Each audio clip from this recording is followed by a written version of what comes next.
Hola, buenas tardes. Pues voy a empezar presentando lo que es el ciclo de conferencias y a la persona que vamos a tener hoy dándonos la charla. Y en esto se nos irán un par de minutos y yo creo que pues hay 4 y 5 pues empezamos con lo que es la charla en sí. Y así no perdemos mucho tiempo y aprovechamos la hora que tenemos para esto. Y así no se nos alarga mucho tampoco. Bueno, esta es la primera charla de un ciclo de conferencias que, como ha dicho Juan Felipe, presentamos desde el grupo de Spanish Sakai Universities y SAMU. Nuestra idea es hablar sobre soluciones open source para la formación universitaria. En principio somos universidades que tenemos Sakai y la mayoría de las charlas pues irán sobre Sakai, pero eso no quita que algunas vamos a invitar a gente que nos hable de otros productos, no solamente queremos centrarnos en este. Así que no os asustéis que no van a ser todas de lo mismo.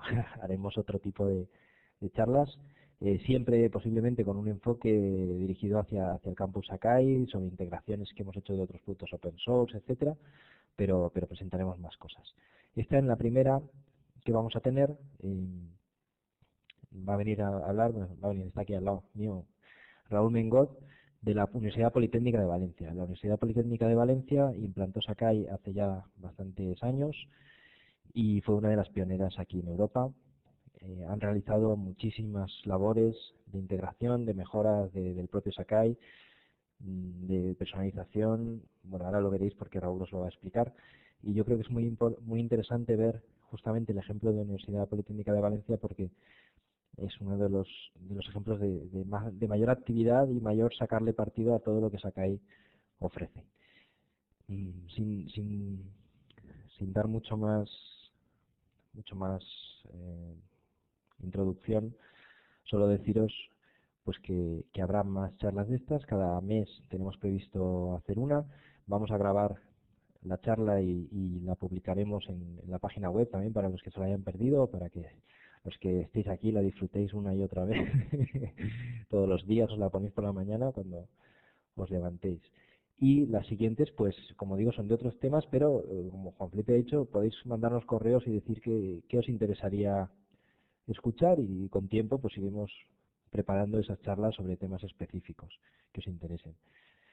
Sin más, os dejo con Raúl y os va a presentar la charla. Deciros que os he quitado el audio para que no se oiga todas las voces a la vez, pero si queréis hacer una pregunta, al final de la charla va a haber bastante tiempo para hacer preguntas. Podéis, de todas formas, si es algo muy importante que pensáis que en ese momento es clave, usar el chat. Yo estaré atento al chat para que si hay alguna pregunta, pues en ese momento la hacemos. Pero yo os recomiendo y os pido, si es posible, que esperéis a la ronda final de preguntas para ello. Muchísimas gracias.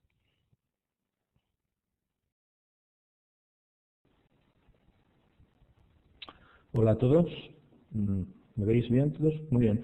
Bueno, pues me presento. Soy Raúl Mengot, soy técnico de aplicaciones del área de sistemas de información y comunicaciones. Voy a contaros una pequeña introducción sobre nuestra universidad para los que no la conozcáis, ¿vale? Y os contaré un poco cuál fue pues, el problema que teníamos entonces, qué se hizo para seleccionar la plataforma, ¿vale? Y veremos un poco el proyecto que se lleva a cabo de implantación, la arquitectura que tiene y otras herramientas de apoyo a la docencia. Vale. Para la Universidad Politécnica de Valencia es una universidad de nuestra ciudad, aquí en Valencia, en España, y fue creada en el año 71 y está centrada en estudios principalmente técnicos, en estudios de ingeniería y estudios bueno, técnicos. ¿Vale? Es una universidad relativamente joven, desde el 71, pero bueno, hemos ido creciendo mucho, un poco también en función pues de la evolución de la demanda de titulados técnicos que había en el país. ¿Vale? Para que conozcáis un poco la universidad en cifras, estamos hablando de una universidad de tamaño medio grande dentro de cómo son las universidades dentro de España y tenemos unos 36.000, 37.000, 38.000. Estos datos son de hace algún tiempo. ¿Vale? Tenemos 15 centros docentes, como se organiza la docencia, y 44 departamentos, ¿vale? Que es como se organizan, digamos, los profesores. Vale, esta es una foto, podéis ver, de nuestro campus. Como veis, estamos en la ciudad de Valencia, muy cerquita al mar y con muy buena temperatura todo el año. Vale. ¿Por qué empezó todo esto? Pues este proyecto surgió porque en el año 2006 teníamos un pequeño problema, y es que había en la universidad tres departamentos que tenían ciertas soluciones y servicios de e-learning, ¿vale? Los primeros servicios relacionados con el e-learning se pusieron, hay que decir que muy pronto dentro de la universidad, hablo de antes del 2000, y hizo que varios departamentos fueran un poco en paralelo trabajando en cómo incorporar herramientas de apoyo a la docencia, lo que ahora se denominan herramientas de e-learning, ¿vale? En el año 2006 veíamos que teníamos el área de sistemas de información y comunicaciones, el área que se dedica a dar el soporte informático a toda la universidad, que daba una solución de repositorio que se llamaba Microwebs.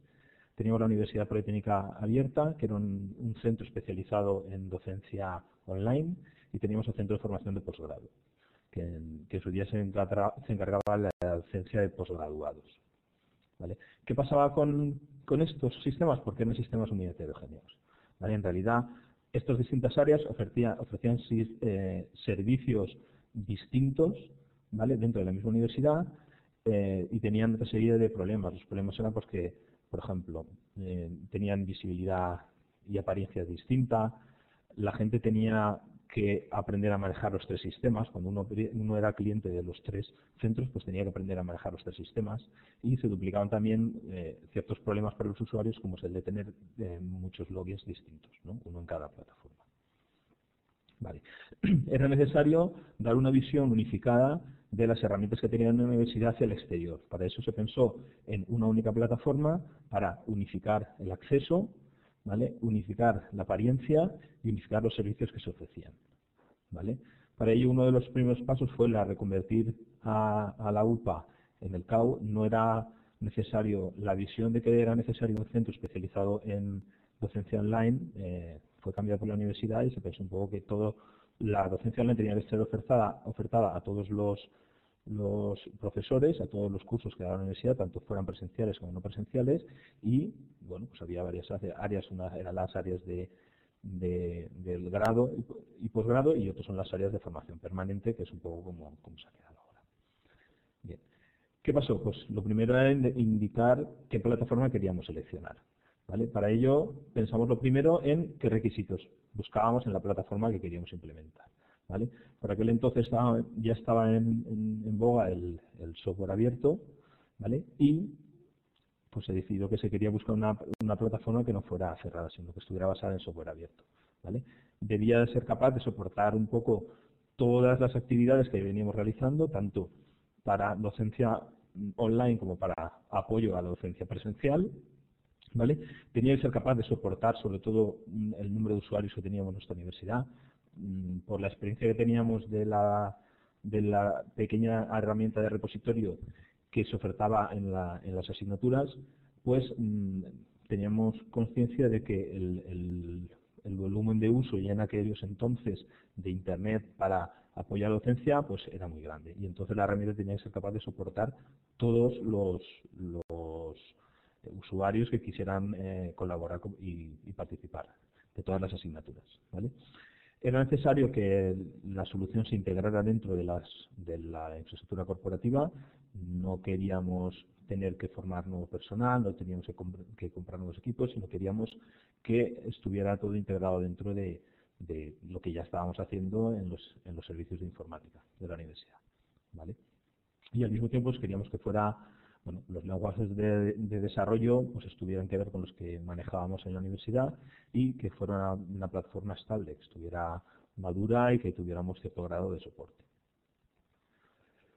Vale. Queríamos que, bueno, pues, que esa madurez estuviera reflejada en otras organizaciones internacionales con renombre, y que digamos, la plataforma estuviera aprobada y no fuera un desarrollo propio, un desarrollo moderno, nuevo, que tuviéramos un poco que hacer nosotros de conejillos de indias, ¿vale? Y al mismo tiempo pues, necesitábamos que soportar estándares para intentar proteger los contenidos, de tal manera que todo aquello que fuera generando estos años, pues si dentro de un tiempo decidimos cambiar de plataforma, pues no hubiera que tirarlo todo y volverlo a generar para la nueva plataforma. ¿Vale?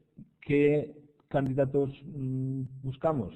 Pues en principio, y teniendo en cuenta que partíamos del requisito de open source, teníamos un .learn, pensamos en .learn, que es la herramienta que usaban o que estaban mirando la universidad vecina a la nuestra, la Universidad de Valencia. Nosotros somos la Universidad Politécnica de Valencia.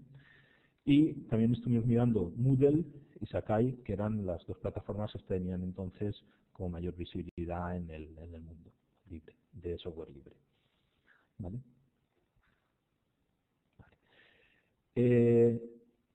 Buscábamos, entonces empezamos a analizar las tres plataformas. .learn sí que estaba bastante maduro, ¿vale? Pero tenía ciertas cosas como que tenía usaba el servidor web de AOL, el lenguaje de programación TCL, ¿vale? Usaba Postgres. Todos estos características de la plataforma hacían que no encajaran demasiado bien con nuestro ámbito corporativo, ¿vale? En España estaba dotada por la Universidad de Valencia, como he dicho antes, nuestros vecinos, y por la UNED, ¿vale? Y también está bastante extendida internacionalmente. La siguiente plataforma era Moodle. Moodle estaba ya bastante maduro, ¿vale? Estaba traducido en muchos idiomas, ¿vale? Estaba orientado, bueno, pues a su asignatura reglada. Usaba una base de datos MySQL y no Oracle, como tenemos nosotros, ¿vale? Y bueno, ya estaba, digamos, bastante maduro. Era el sistema en aquel entonces como más maduro y mayor implantado en universidades españolas, ¿vale? También tenía soporte internacional y eso pues fue bastante valorado. Y llegamos a la plataforma Sakai. Vimos que era de los tres era el sistema menos maduro, ¿vale? No estaba traducido aún a castellano y a español, y tuvimos que bueno, forzar ese trabajo de internacionalización.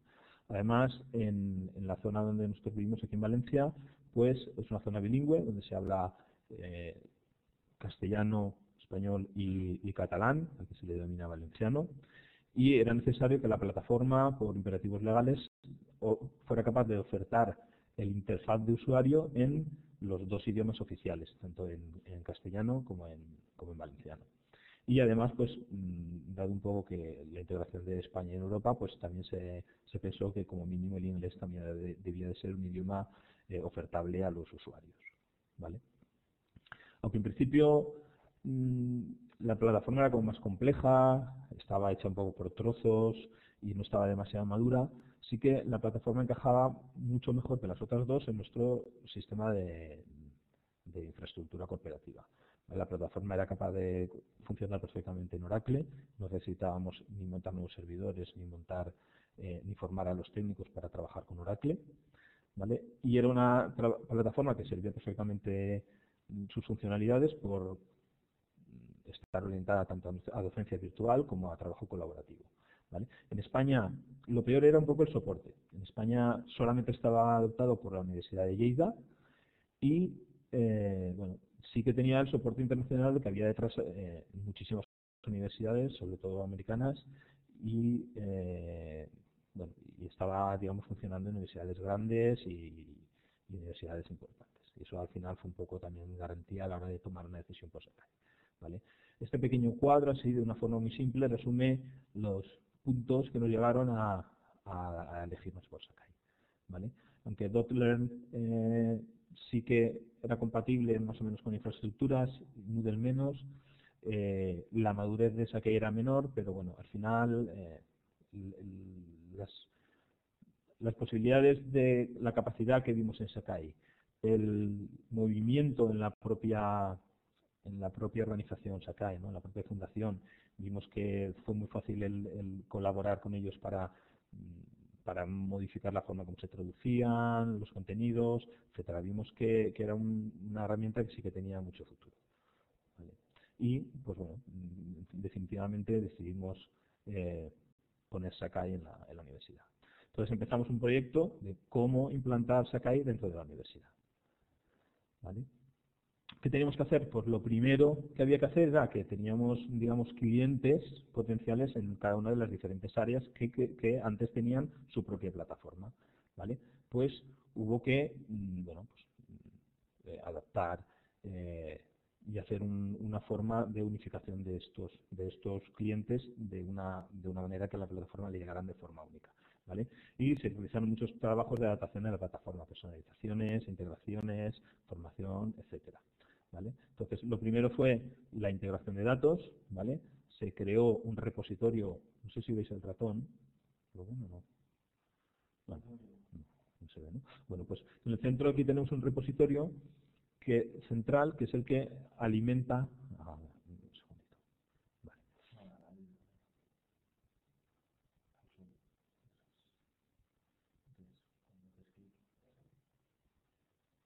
Vale, ya tenemos el puntero. Creamos un repositorio centralizado, ¿vale? Donde venían los datos de los diferentes centros. Venían los datos del CPP, venían los datos de la matrícula y venían los datos de los profesores, ¿vale? De la matrícula grada. Todos los datos eran centralizados dentro del repositorio, ¿vale? Y ese repositorio se sincronizaba con la base de datos de Sakai. Vale.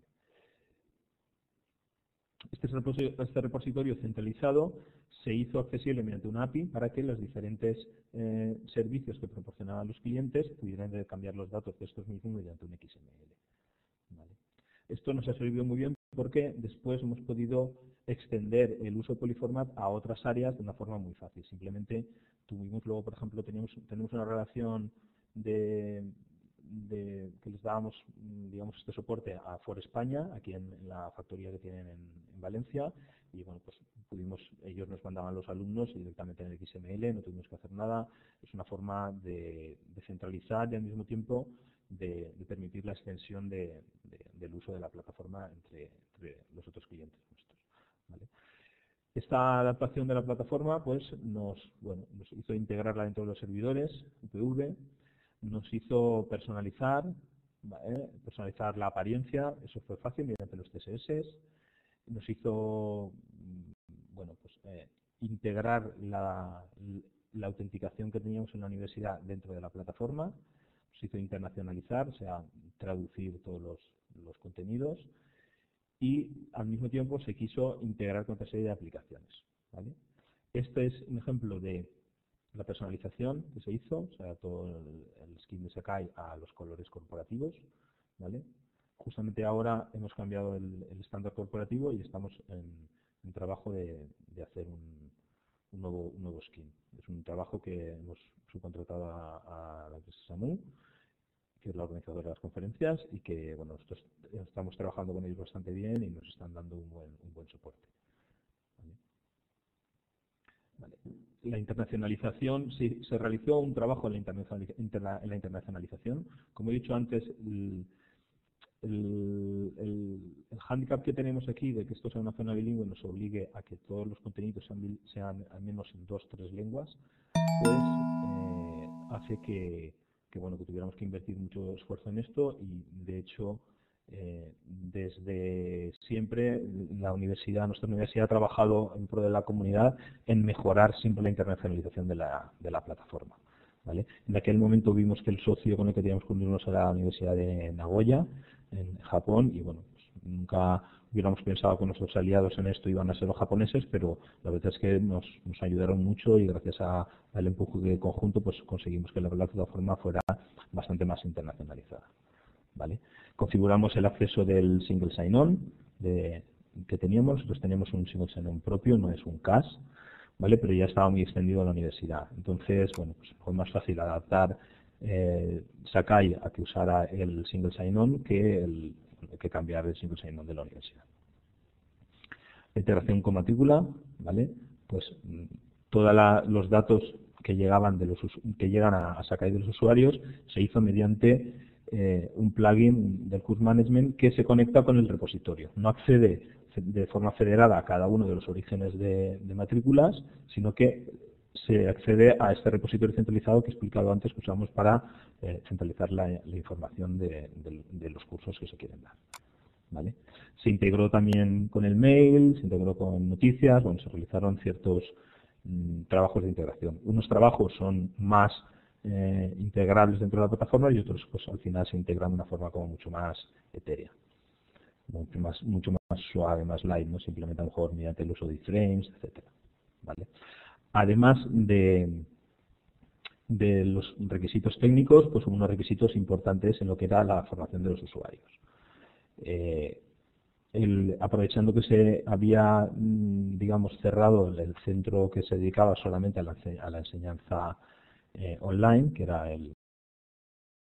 la Universidad Politécnica Abierta, se reconvirtió en un centro de atención a usuarios y se facilitó para que diera una serie de cursos de formación muy importantes, ¿vale?, a los usuarios que empezaban a trabajar en la plataforma. Hay que decir que todos los usuarios pues son muy reacios al cambio, entonces tienes que luchar en contra de este oposición al cambio que tienen ellos mediante dándoles herramientas, dándoles mucha formación y, bueno, pues aparte siendo muy comprensivo, darles sobre todo cursos para que vean que, además de que les tienen que hacer un esfuerzo, pues ganan cosas porque tienen muchos más requisitos, ¿vale?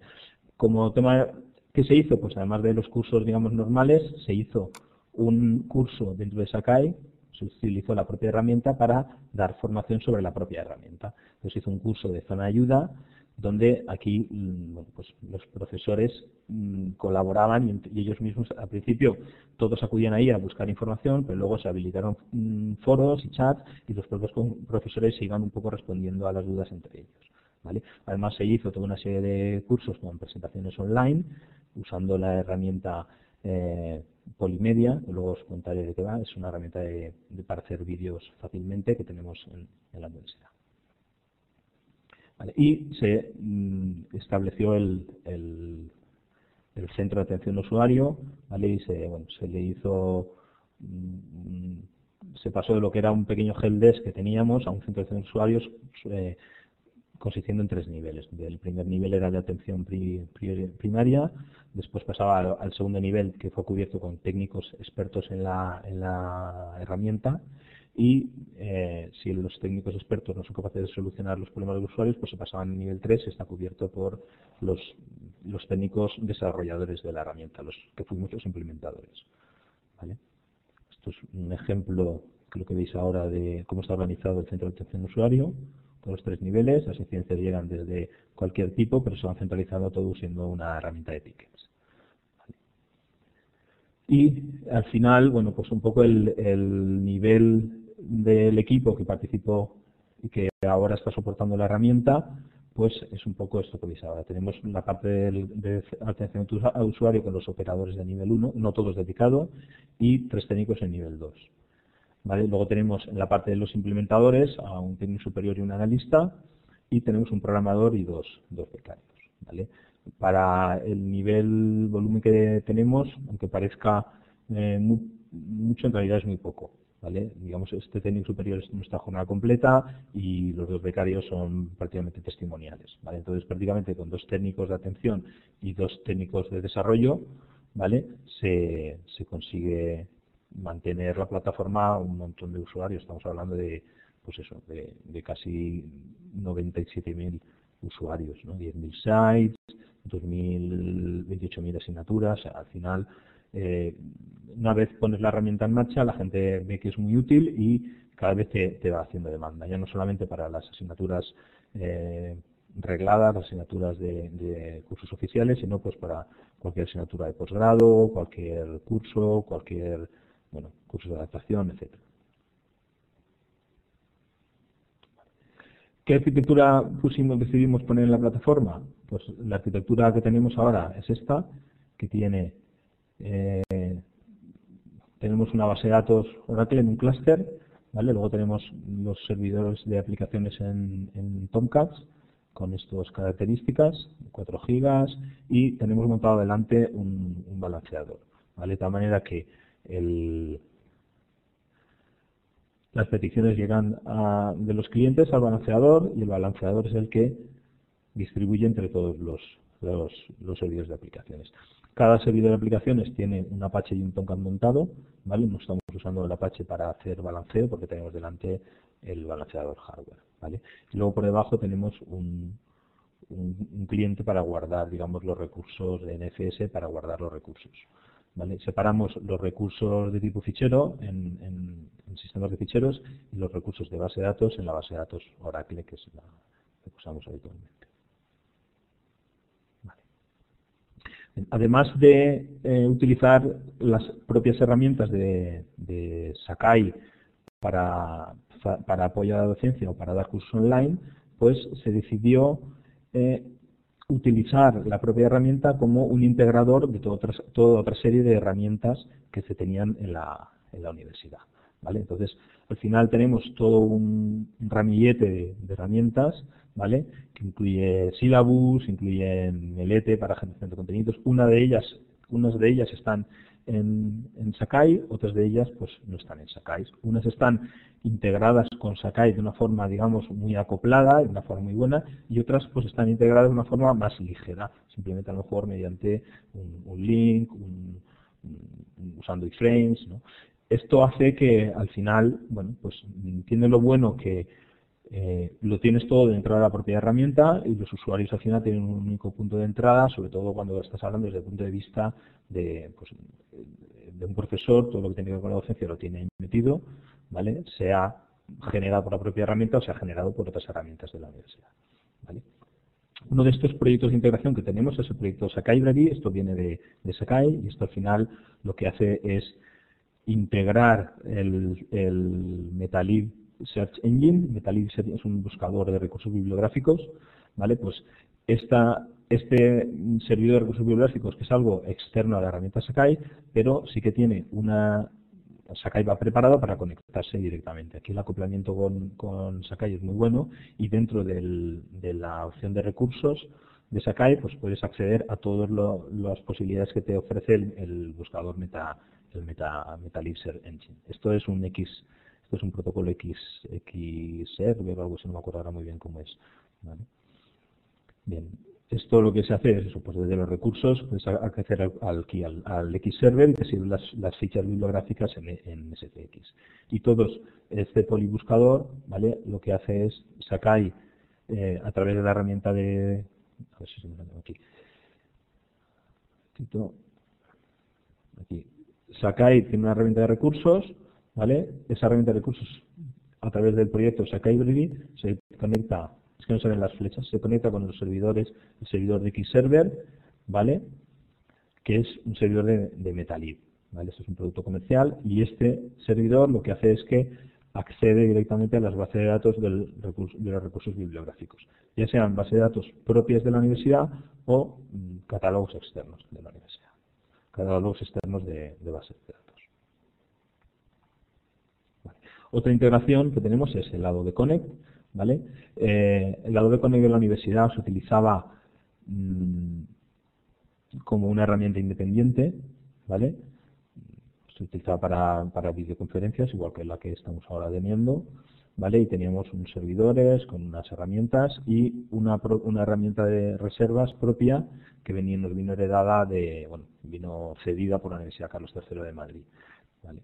Lo que se hizo con esto fue integrar esta herramienta de web conference dentro de Sakai, ¿vale? Esta herramienta que integraba Connect dentro de Sakai con una herramienta más donde te permite reservar las salas y que los alumnos luego les aparezcan y se conecten.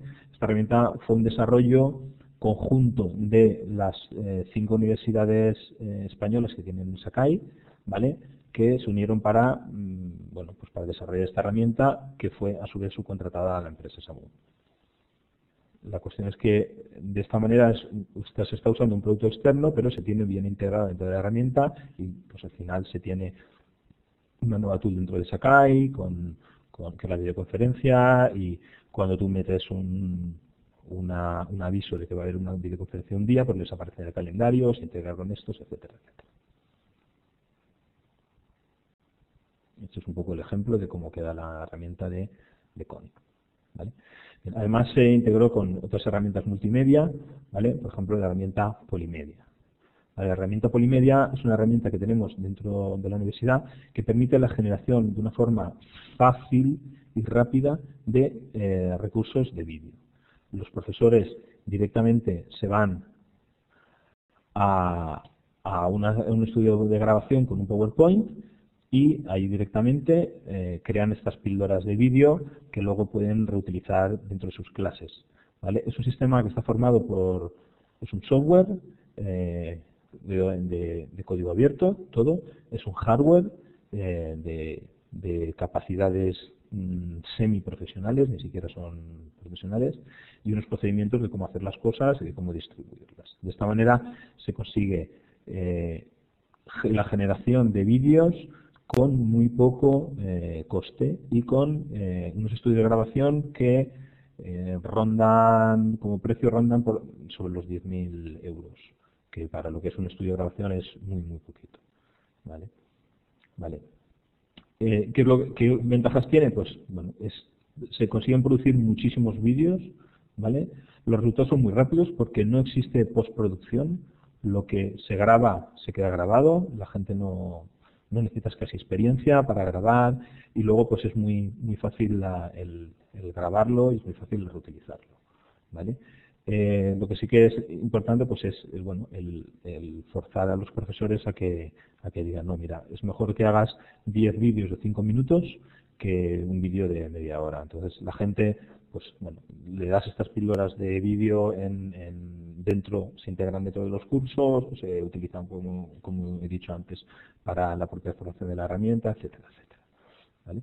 Esto es un ejemplo de cómo es un estudio de grabación del Polymedia, ¿vale? Se hace un fundido en croma detrás contra la persona y se le añade la presentación al lado, de tal manera que se tiene todo integrado dentro de la misma presentación. ¿Vale? Este modelo, aparte de que es una cosa que generamos, es una herramienta propia de nuestra universidad, pues estaba exportando a muchas universidades. No sé si algunos de los que estáis aquí ya sois usuarios también del sistema, pero bueno, si alguno de los que están no lo considera interesante y quiere verlo, quiere que le expliquemos más o quiere incluso venir a conocerlo, pues estamos a vuestra disposición. ¿Vale? Diego tiene mi correo, si alguien necesita contactar conmigo, si no, luego os lo pondré en el chat. ¿Vale? Vale. Otra herramienta que tenemos es un Polytube, que como su fijo dice, es una especie de YouTube, pero dentro de la universidad. Esto permitiría el que los profesores y los alumnos subieran vídeos de difusión y estos vídeos de difusión pues bueno, se pudieran reproducir y meter dentro de la propia herramienta Polyformat. ¿Vale? Es un servidor, la verdad, es muy tipo YouTube, ¿vale? Lo que pasa es que ahora cuando montamos esto dices, ¿por qué no lo subes a YouTube? Bueno, pues por un lado tienes un poco más el control de los contenidos y por otro lado, cuando esto lo montamos, YouTube aún no daba servicio de vídeos en alta definición y por eso pues tuvimos que montar nosotros este servicio, ¿vale? No voy a hablar de las características porque es muy parecido al YouTube. Está basado en la herramienta PHP Motion y bueno, eso cualquiera que quiera puede ir a la web e instalárselo. Y ahora estamos metidos en otro proyecto también integrado dentro de Polyformat, que es Sakai, que es la grabación de clases presenciales. Esto es un proyecto también open source que se denomina Matterhorn, ¿vale? Que consiste en la automatización en la grabación de las clases que se dan de forma presencial. De tal manera que lo que se hace es que se crean unos agentes a ver si vengo aquí, vale. Permite la grabación y publicación de clases magistrales, ¿vale? De una forma automatizada, ¿vale? Se intenta que aquí no tenga que haber un técnico que se encargue de grabar, se intente controlar el audio, el vídeo, etcétera, etcétera. Está pensado para que la inversión necesaria en un aula, no está pensado para que montar 2 aulas de audiovisuales en una universidad, sino lo que está pensando este sistema es para que todas las aulas que ya disponen de un cañón proyector, pues se utilice ese mismo cañón, metiéndoles un grabador y metiéndoles un pequeño agente para que se graben todas las clases, ¿vale? Además se haga de forma automática, ¿vale? Este proyecto surge en parte del proyecto Sakai, está como bastante relacionado, aunque de momento están avanzando en paralelo, ¿vale? Entonces el sistema consiste en un sistema de unos grabadores que por encima tienes una administración, dices que quieren grabar estas clases, montas unos agentes, ¿vale? Luego tienes un sistema de recuperación de datos, que son los grabadores de las aulas, que graban dos cosas. Graban con una cámara al profesor cuando está dando la clase y, por otro lado, graban lo que le está llegando desde el cañón del aula, el cañón proyector del aula. Luego esto va todo centralizado y mediante un workflow se decide, digamos, pasa por unos procesos de aprobación y de recorte o de determinado, ¿vale? Que al final acaban en una herramienta para la difusión de estos medios, ¿vale? Y aquí es donde entra un poco Sakai, y es que, pues bueno, tenemos integrado que ahora estamos en fase de piloto, que ya tenemos algunas asignaturas donde las clases que se van dando automáticamente acaban aquí y mediante un RSS son proporcionadas al espacio Sakai de esa asignatura. Esto es un ejemplo del equipamiento. Lleva un pequeño PC con los grabadores y con la cámara y los micros, ¿vale? Y ese pequeño equipo se coloca dentro de las aulas, aquí en medio, ¿vale? Al lado de el cañón proyector que está que ya usa el profesor para dar las clases. Además de utilizar Sakai en toda su extensión para dar cursos para facilitar el apoyo a la docencia, además de utilizar Sakai para integrar otra serie de componentes externos, también hemos utilizado Sakai para darle otros usos, ¿vale? Pues, por ejemplo, hemos utilizado Sakai para una cosa que llamamos el plan de docencia en red, ¿vale? Que lo que se hacía era utilizar Sakai para la generación de pequeños píldoras o pequeños lo que se llaman objetos de aprendizaje, ¿vale? Son pequeños objetos descontextualizados que puedan explicar o dar solución a una cierta explicación, ¿vale? Al fin cierto conocimiento, y estas píldoras al final se generaban usando la herramienta Sakai, ¿vale? Y lo que hacían era que luego se ponían a disposición del resto de la comunidad universitaria para que, bueno, pues un profesor que quisiera explicar el teorema de Pitágoras, por ejemplo, pues un profesor había grabado una buena explicación del teorema de Pitágoras, y esa pequeña píldora de conocimiento, ese objeto de aprendizaje, pues podía ser reutilizado desde otros profesores. Entonces, en este caso se utilizaba Sakai para generar estos tipos de materiales, ¿vale? Y lo que se hacía luego es que esto se llevaba a DSpace, al servidor de DSpace de la universidad, donde ahí se almacenaba y los profesores podían ir a buscarlo y a reutilizarlos, ¿vale? Esto es bueno, esto es una transparencia sobre el proceso. Al final esto pasaba por, bueno, lo importante de este proceso no es el generar muchos contenidos o muchos objetos, sino el pasar por un proceso de evaluación de que los contenidos que se acaban generando pues son de calidad, ¿vale? Entonces, bueno, pues al final ¿qué se utilizaba? Pues se utilizaba la herramienta que he visto antes, Polymedia, para grabar vídeos, y se utilizaban las herramientas de Sakai para generar contenidos, la herramienta MLT de Sakai para generar contenidos, ¿vale? Otro uso que hemos dado a la herramienta Sakai es cuando tuvimos que hacer el OCW de nuestra universidad, ¿vale? Pues nos dimos cuenta que, bueno, que la mayoría de los contenidos que se querían publicar como asignaturas de OpenCourseware, ¿vale? Ya estaban metidos dentro de la propia plataforma, ¿vale? Simplemente había que organizar de alguna manera la información que se tenía en el syllabus, digamos, la guía docente que organiza las asignaturas. Eso mismo lo mezclabas con una cierta parametrización para el OpenCourseware y se mezclaba a la vez con los contenidos que ya tenían las asignaturas en Sakai, y todo junto se podía ofertar como la plataforma de OpenCourseware, ¿vale? Esto permitió, gracias a la reutilización de Sakai, pues el permitir que se generaran rápidamente muchísimas asignaturas. Cuando se hubo la oferta de OpenCourseware, pues los profesores vieron, bueno, que con muy poco trabajo podían tener los cursos OpenCourseware listos para la comunidad, y bueno, y de esa manera pues fue muy fácil producirlos, ¿vale? Esto es, bueno, pues es un poco la descripción del proceso. Los cursos eran sugeridos por los profesores. Se generaban unos espacios paralelos dentro de la plataforma para que el profesor pusiera los contenidos del curso. Al copiarse de unas asignaturas suyas donde ya estaban dando clase, no tenían más que revisar los contenidos, borrar cuando no lo quisieran, ¿vale? Y luego se pasaba por un proceso de validación, y aquellos cursos que se validaban pues se ofertaban a través de un integrador, que en este caso se usó una herramienta propia que se llama MicroWebs. ¿Vale? Con esto bueno, pues, reutilizamos, digamos, la plataforma para darle otros usos que no simplemente el de soporte a la ayuda presencial. ¿Vale? Y bueno, sé que he ido un poco rápido porque al final la presentación tenía unos 30 minutos. La idea era contaros un poco la experiencia tanto de cómo, el por qué cambiamos, el cómo lo cambiamos y lo que estamos utilizando ahora Sakai.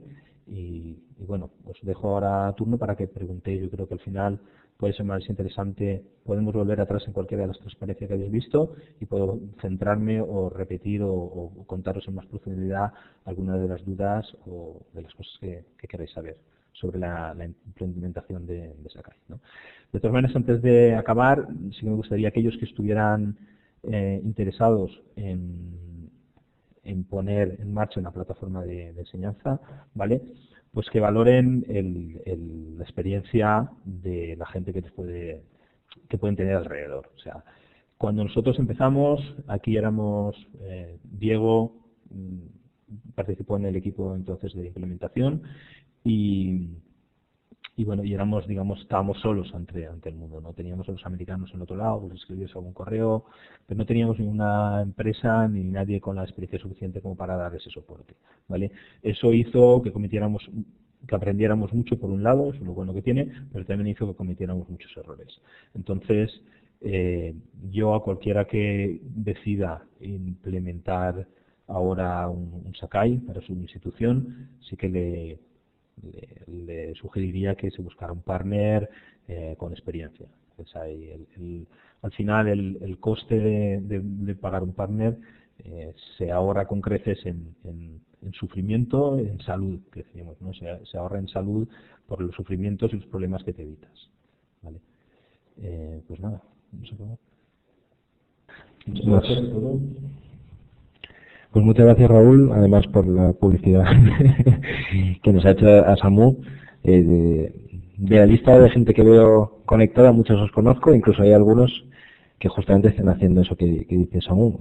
Están montando Sakai en este momento, la Politécnica, la Universidad Javeriana, y nosotros estamos ayudándoles en todo lo que necesitan. Es el momento entonces de las preguntas.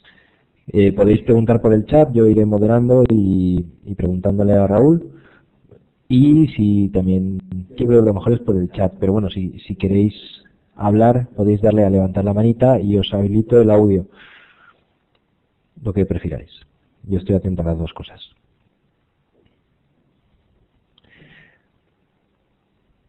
Mientras escribís o levantáis manitas, yo os comento que lo he escrito antes ahí, que, bueno, visto que os estáis presentando y que estaba viendo ahí colaboración, he pensado que os puedo dar acceso a un sitio de Sakai con un foro y plantear ahí pues comentarios que yo iré mirando y contestándoos. Le puedo preguntar a Raúl alguna de las cosas que me preguntéis si yo no soy capaz de contestaros, y os podéis poner en contacto también con Raúl para ello.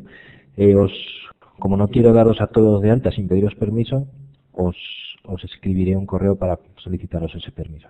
Vale, pregunta Rafael Morales de México: ¿por qué Java como criterio de selección?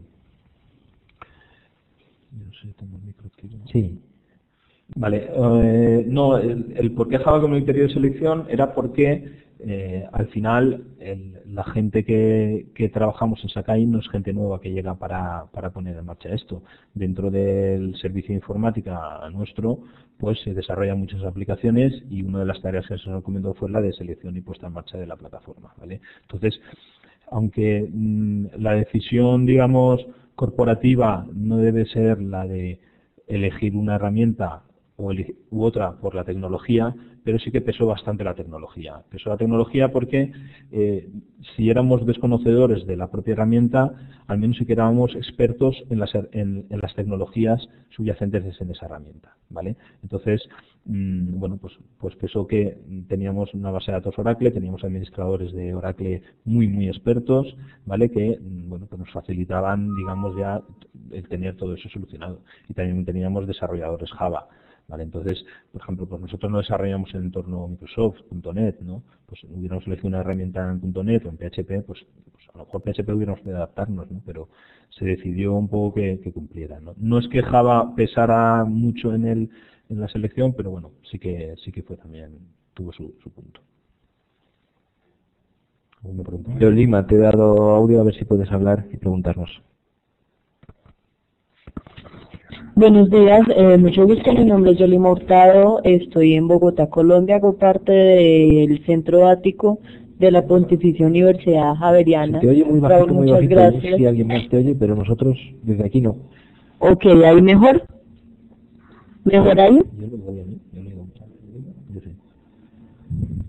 A ver, sí, adelante, Yoli. Ok, gracias. Les decía entonces, pues primero, Raúl, muchas gracias por toda la información que nos has brindado, y yo tengo dos preguntas. Me gustaría saber cuál fue el tiempo que ustedes se tomaron y se tardaron en todo este proceso de preparación y posteriormente implementación de la plataforma Sakai dentro de la Politécnica de Valencia, y por otro lado saber ese proceso de capacitación, ¿ustedes lo realizaron de forma virtual o presencial y es permanente, o de pronto lo han manejado por etapas, o de pronto tienen unos periodos o unos ciclos de capacitación que se realizan en cierta época del año? Me gustaría conocer un poco más de ese tema, por favor, gracias.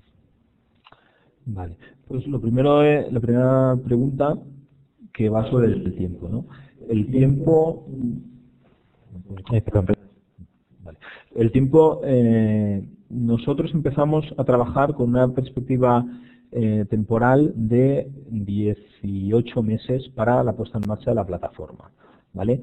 Pero, y en esto, bueno, pues presiones políticas, ¿no?, nos obligaron a hacerlo en un periodo de 10 meses prácticamente, ¿vale? Estuvimos como 4 meses hasta tener un piloto en marcha y otros 4 meses para cerrar la implementación, 2 meses para la puesta en marcha, ¿vale?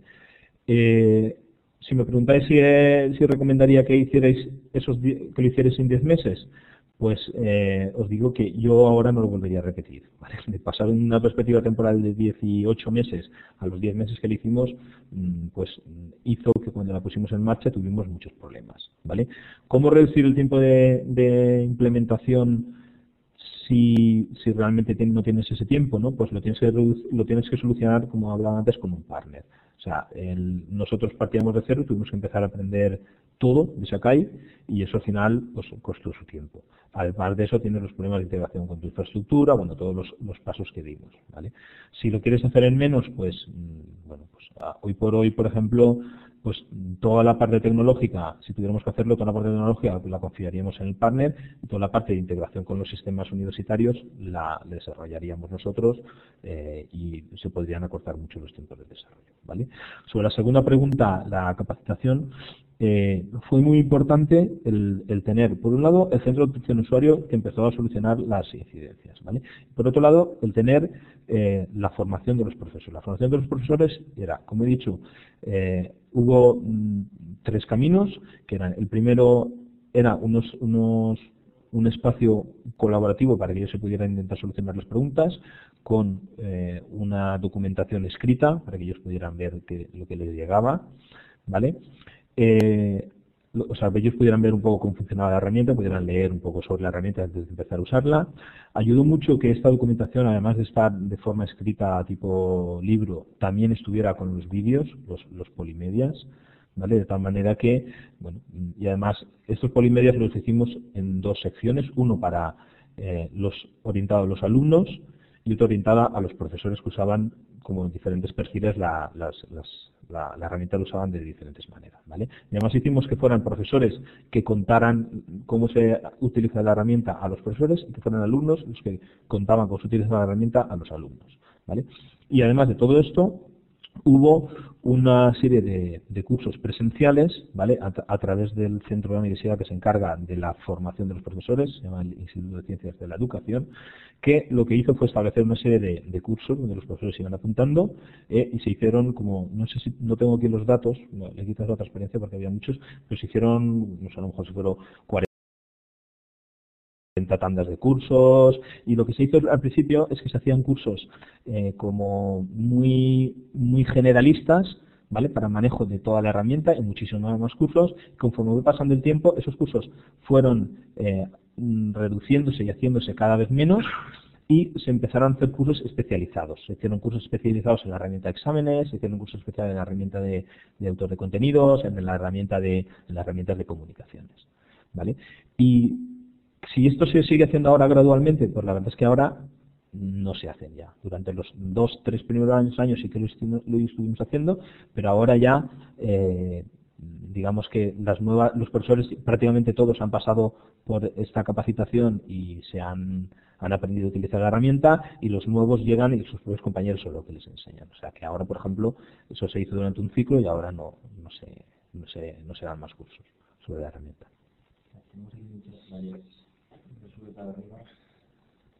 Voy a buscar alguna de las preguntas y os voy contestando. Vale. Vale.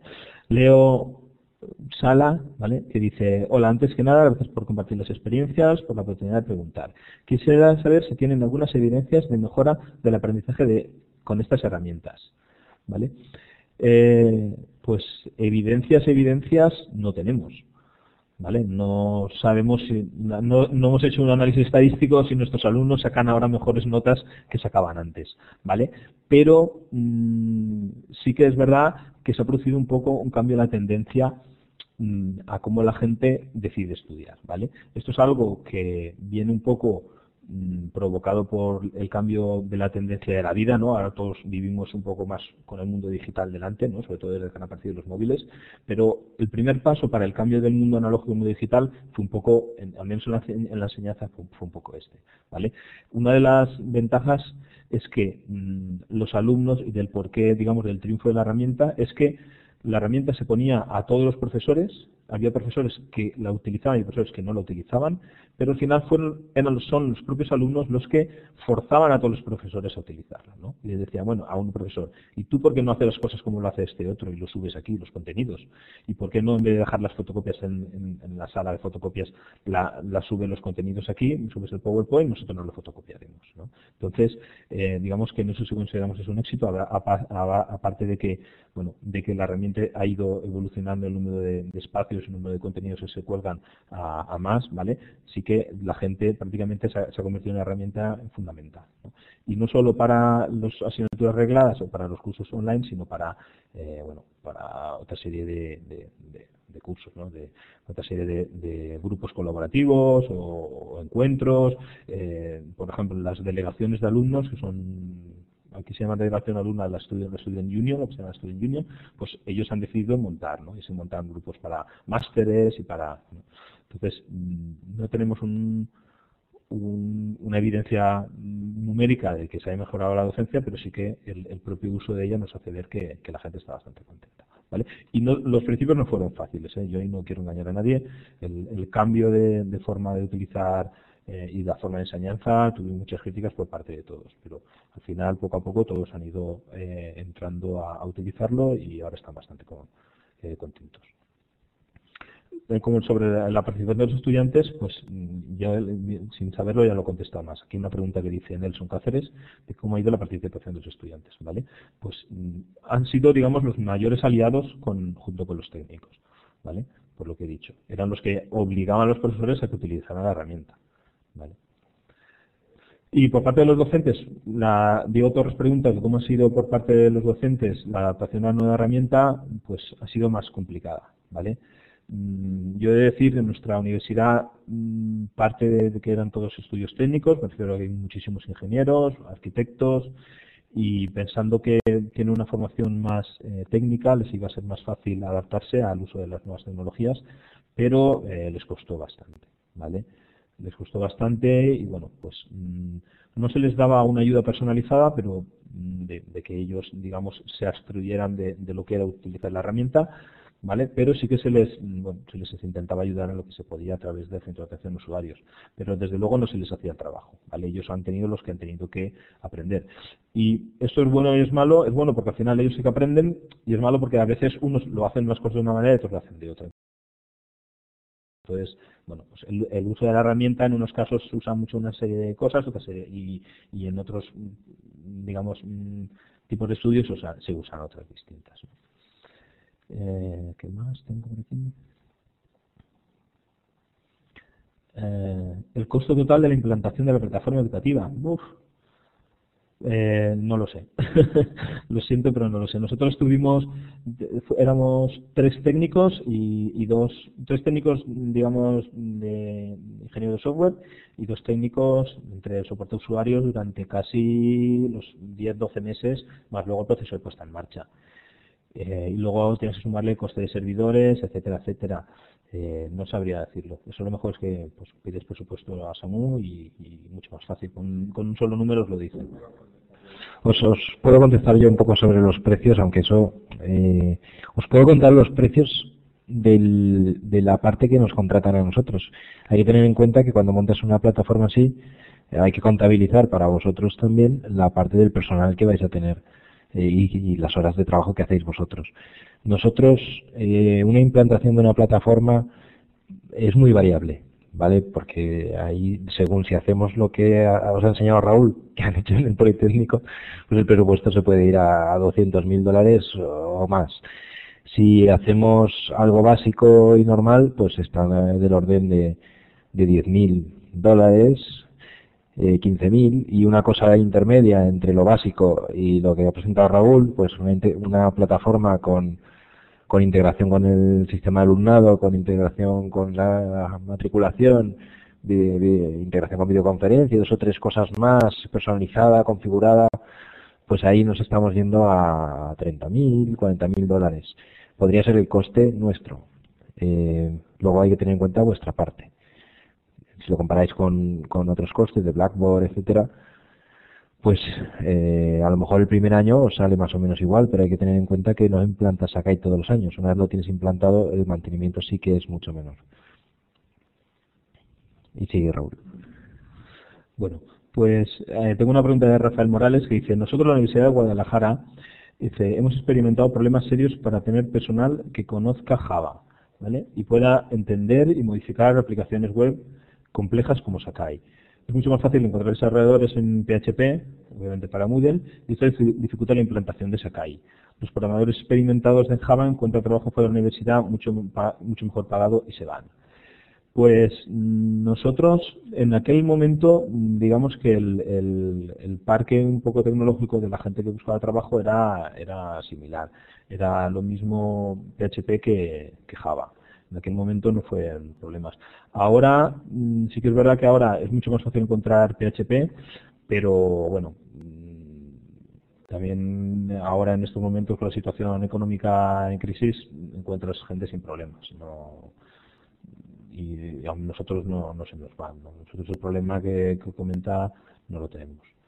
De todas maneras, sí que es importante el coste del personal y saber si te cuesta formar a la gente para que te dé soporte mucho más, pues tienes que valorarlo. Pero yo creo que así como la tecnología inherentemente tampoco tiene que ser un criterio válido como para elegir la plataforma, el motivo del coste de la formación pues tampoco debería ser una, ¿no? Yo creo que hay que mirar un poco más allá y ver un poco, bueno, si la herramienta que tienes te proporciona las funcionalidades y te proporciona la estabilidad de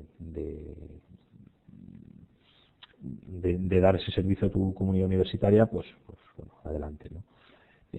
Nosotros al principio tuvimos muchas críticas, muchas dudas, muchas discusiones de por qué Sakai no Moodle, ¿no? Pero al final pues tienes que tomar una decisión, ¿no? Y las dos herramientas evolucionan y las dos herramientas pues posiblemente en un futuro desaparecerán, ¿no? Entonces, porque esto va demasiado deprisa, ¿no? Entonces, pues ahora están ya con otras iniciativas tipo MOOC y bueno, el mundo va demasiado deprisa. Al final no puedes estar toda la vida discutiendo, tienes que tomar una decisión y la decisión que tomes tienes que llevarla hasta el final, ¿no? Voy a contestar una última pregunta aquí. ¿Usan OSP? No, no usamos OSP, ¿vale? El OSP, el OSP, mi experiencia personal es que es una especie de, no sé muy bien cómo explicarlo, ¿no? Es como una herramienta milagro que todos los pedagogos empezaron a tener en boca hace unos años, ¿no? Pero mi experiencia como implementador era que cada vez que yo le decía, bueno, pero enséñame un OSP que vaya bien, enséñame qué quieres que haga el OSP, ¿no? Un portfolio, ¿no? De herramientas portfolio de los alumnos, ¿no? No eran capaces de decirme exactamente que tiene que tener un portfolio, ¿no? Nuestra experiencia fue decir, bueno, mira, a partir de la versión 2.8, ¿no? ¿Era?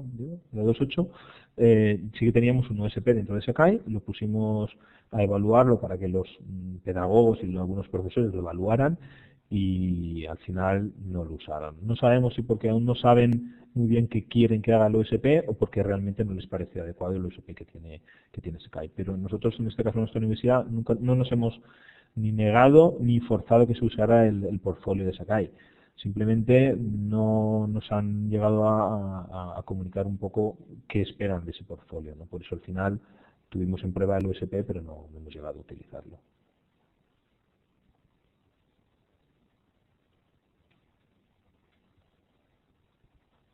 ¿Una pregunta más? Parece que no, aunque hay gente escribiendo, que se ve ahí el iconito.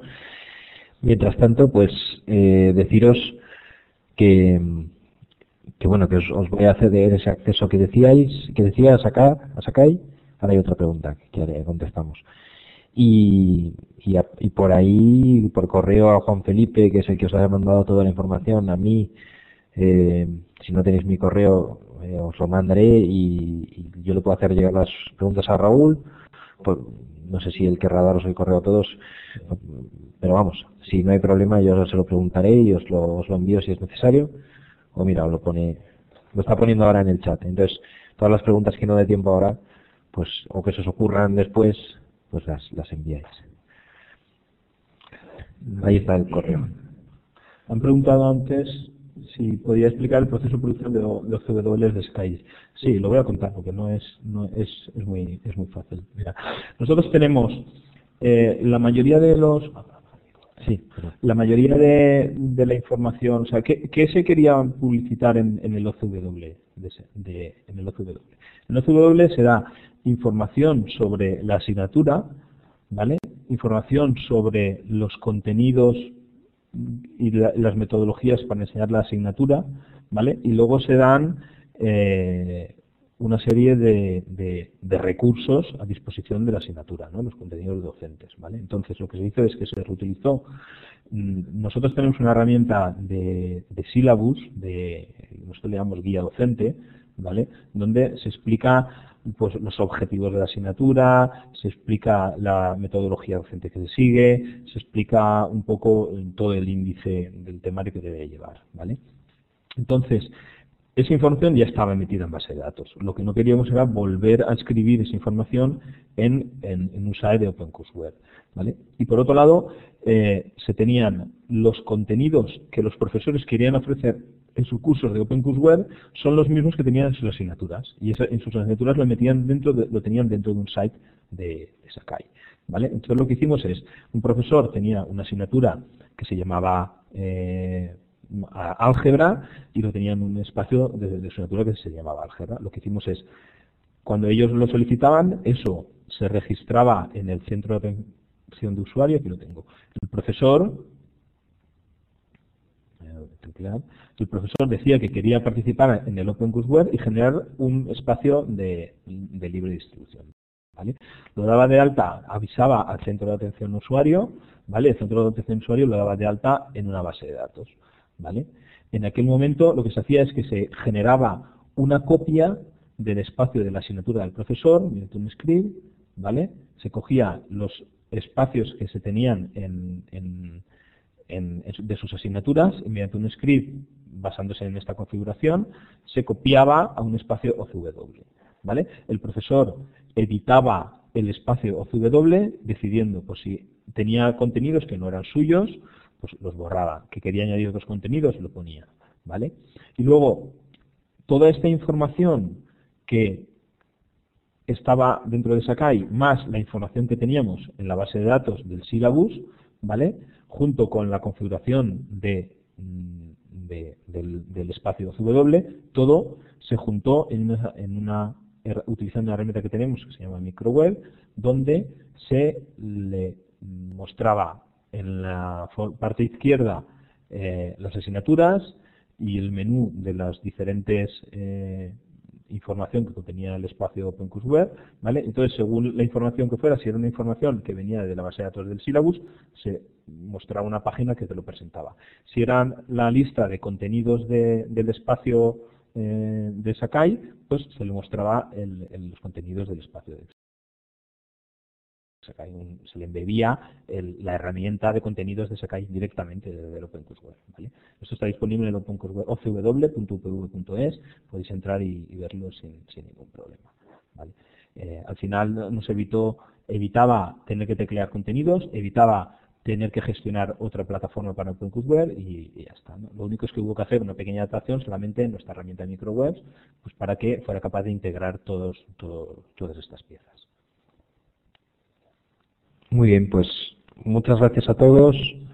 Y como digo, las preguntas ya que queden las haremos por fuera de la plataforma y emplazaros para la próxima sesión. A todos los que ya os habéis apuntado y habéis rellenado el formulario ese de encuesta que nos es muy útil y que intentaremos utilizar también para planificar las siguientes sesiones, la próxima sesión directamente os avisaremos por un correo y os mandaremos un enlace, no hace falta que volváis a rellenar todo el formulario. Y bueno, si os ha gustado también a todos vuestros colegas de otras universidades, pues que se conecten, porque yo creo que la charla ha sido súper interesante. Yo que me lo sabía todo, he estado muy atento y me ha gustado mucho, pues vosotros que no conocíais a lo mejor con lo que habían hecho en el Politécnico, pues seguro que os ha parecido importante. La presentación estará disponible en alguna parte, lo que voy a hacer es colgar el vídeo, y en el vídeo se va a ver la presentación. Si queréis pedírsela a Raúl, pues se la podéis pedir. Y la colgaré también al lado del vídeo, pondré el enlace a la presentación. Pues muchísimas gracias y nos vemos dentro de un mes aproximadamente.